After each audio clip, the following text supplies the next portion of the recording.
Anyway, it was interesting seeing the differences. Welcome back, everybody. Time for another Mindful Monday. Clinical psychologist Dr. Corey Gonzales joins us now this morning to discuss a serious topic regarding social media and its role in political violence. Thank you so much for joining me, Doctor. Let's just start out by telling me the role social media has on users and the potential role it has in political violence. Good morning, Anthony.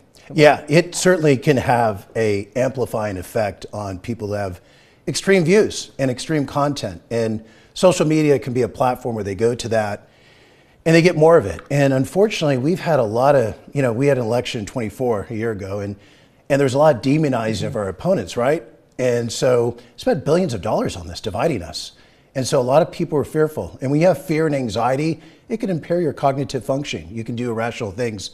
I'm hoping that AI will help sort of offset some of that people look at AI and hopefully it's more objective. You can look at data versus just look at the narratives. But you think algorithms have a role in that as well? Absolutely. It's interesting because big corporations have developed these algorithms to find out what we're consuming, right? Political consuming, what we consume. If we go to Trader Joe's or we go to IKEA, or we go to Apple, our algorithms might be different on our electronics than someone that buys a truck or gets a power tool or shops at Walmart. And so these differences in our algorithms, they'll start feeding us more of the same. And pretty soon we're getting inundated with these echo chambers and we kind of lose a tolerance to seeing oppositional views. And that's not a good thing. And social media platforms are also incentivized to keep us on their app. And one of the things that keeps us scrolling is disagreement and rage. How can anger play a role in political violence or in just rage in general? Well, it can light up the brain. The more provocative, the more sensationalized. There's a lot of competition out there. They want to pull you in. And some of the things out there are unbelievable, how they don't have to be truthful anymore. You look at these things, are you kidding me? And even a sports guy, you see some of these things on there, you're like, what? So it's important to realize that people, and one of the things I learned also is interesting to listen to a younger person that's a content specialist on the internet. He's got like 34 million viewers or whatever it may be. Aiden Walker was talking about particularly when people are distraught and they're not feeling connected in the world, or they're feeling like they're failing in the world's closing doors, they go online for comfort. They can be whatever they want. And they end up connecting with people that have sort of extreme views.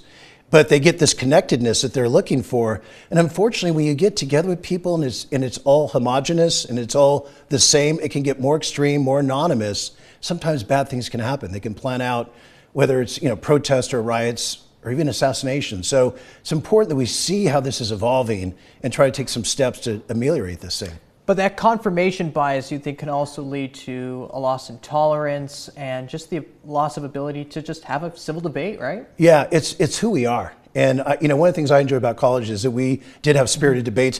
And our professors always tried to say, you need to be able to debate both sides of the issue. And we obviously have our own personal feelings. But nowadays, it seems like it's difficult for people to even acknowledge another side without reacting or getting angry.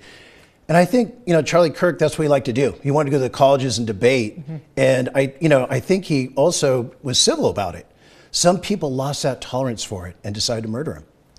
And how can people basically stay away from maybe the negative impacts of social media going forward? Well, I think it's important that we have a balance between our online presence and our real life. And in real life, again, we're going to get more dose of reality, not just, all those algorithms, right, of people that think like we do. It's okay to think differently. This is our country. This is what we're founded on. To be able to have, sort of point and counterpoint things without all the contention, the anger or violence. And it's really important we keep that. That's what makes us different from some of these other countries. We are not the Middle East. We're America, and hopefully we can get back to that.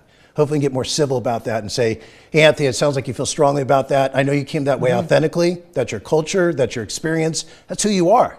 I may be different, I may have a different experience, but we can understand each other without reacting and feel like it's a threat. But when you get in these algorithms, these little places where it's all about one view, you lose that ability to tolerate those opposing views. Very important that we get tolerant of that. Dr. Corey Gonzales joining us for another Mindful Monday, talking about the importance of social media, but also some of the negative impacts, especially in the political climate and this changing political climate as well. Doctor, thank you so much for joining me this morning. Always a pleasure, Anthony. Of course. Stick with us. We'll have more Sunrise after the break.